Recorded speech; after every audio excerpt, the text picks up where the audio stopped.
You want to do a launch control? Well, fortunately in the Chiron it's pretty easy.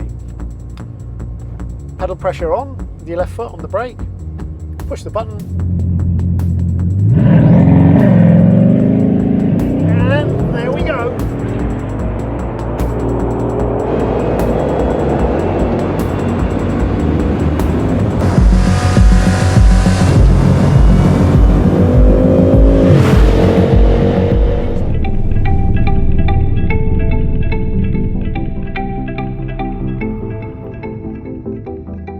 Hi, I'm Andy Wallace, Bugatti Official Pilot, and I'd like to show you what makes a Bugatti Chiron such an amazing machine. Everything about this car is extreme. Of course it's incredibly fast, so the first thing you need, massive brakes, massive power, 5,000 horsepower's worth of stopping ability together with the air brake. The chassis, incredibly stiff, comparable to an LMP1 racing car in fact. As we come round to the back, you can't help looking at the engine. A W16, 8 litres, 1,500 horsepower, 1,600 newton meters of torque, between 2 and 6,000 RPM. Unbelievable acceleration. Of course, none of that would be any good if you couldn't put the power onto the road. I still don't believe how this car can do it in first gear, full throttle, no wheel spin. It's unbelievable.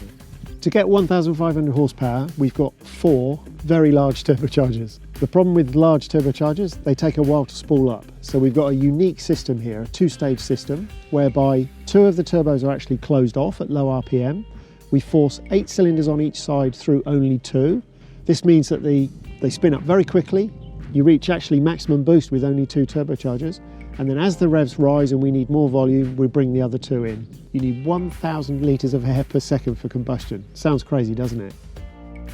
The forces acting on this wheel when the car's at top speed, 420 kilometres an hour, from the centre line, by the time you get to the valve, this cap is subjected to 3,000 times gravity. So you can see it weighs absolutely nothing, 2.5 grams. That's 7.5 kilos at maximum speed. Then the pressure and temperature sensor, it's 44 grams. That's 131 kilos at maximum speed. That's almost 2 of me. Despite the staggering performance of this car, you can see straight away it's not a stripped out kit car. Far from it. All the materials you see in the car, very, very high quality, authentic materials. There's plenty of space. It's comfortable. Now, although we don't have this center screen, in fact, all the information that you'd normally find there is still available. Navigation, reversing camera is there, tacho, power meter. In the center, you have this almost a jewel of a speedo reading all the way up to 500 kilometers an hour, which is always quite amusing. Now, from my years of racing, the last thing I want to do is jump into a car that's pretending to be a racing car with all the compromises that that comes with. So it's not noisy, it doesn't vibrate. We've got the double glazed windows, for example. It's got boot space. It's got cubby holes everywhere. It's got this fine sound system with diamonds in the speakers. So that's enough talking about the car. Let's go and see what it's really like to drive.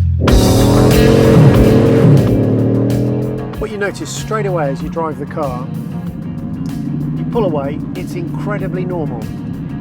What does that actually mean? Well, you know, you're climbing into a supercar. You would think it would be a little bit more difficult to get moving or just to get comfortable, but straight away you feel really, really comfortable in the car. There are 3 normal modes plus the top speed mode.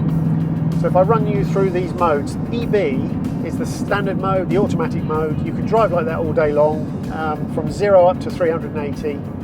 But when you reach 180, it would then automatically go to the Autobahn mode without you doing anything. So at this point, the car will drop the ride height, brake the car, it in fact goes down 20 millimeters at the front, 1 at the back. Suspension will be stiffer, steering program stiffer, and the wing will deploy to 10 degrees. So now we are in the Autobahn mode at all times, regardless of speed. Now what that does, of course, is drop the center of gravity. It also gives you more downforce, more stability, and it sharpens up the reaction of the controls. And also, if that's not enough, you can select the handling mode, where you get more downforce, more stability, and you can do this.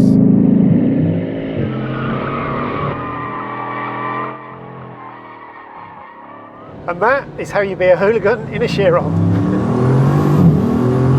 So, to those of you who say, yes, but you could make it more powerful or you could make it faster. You can always make something more powerful or faster, of course you could.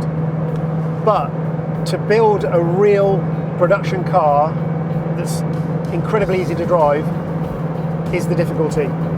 So what we've got here is an incredibly fast machine which does pretty much everything you expect of a car. It's a complete package, and that is the remarkable thing. Although these are normally the air conditioning controls and seat heaters, if you push the bottom button for 1 second, you can bring up other information which you can choose. And it's quite interesting because whilst you're accelerating, you really should be looking where you're going, not looking at the speedo. And afterwards you can glance down and see what you actually did. So, you want to do a launch control. Well, fortunately in the Chiron it's pretty easy. Pedal pressure on with your left foot on the brake, push the button,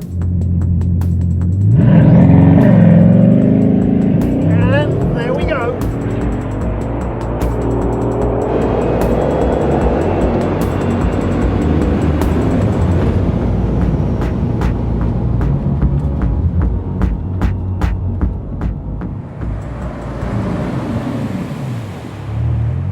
So the final party piece of this car that we'll look at today is this, the speed key.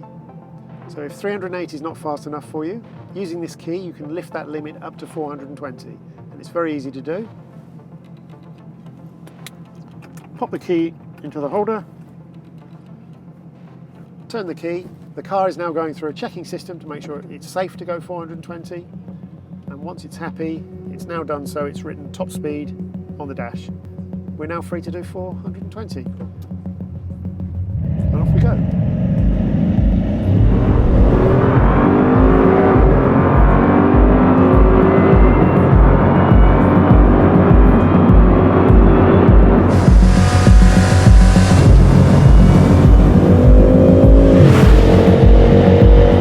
Gentle touch on the brake pedal, and all of that speed is just bled away as if it wasn't there.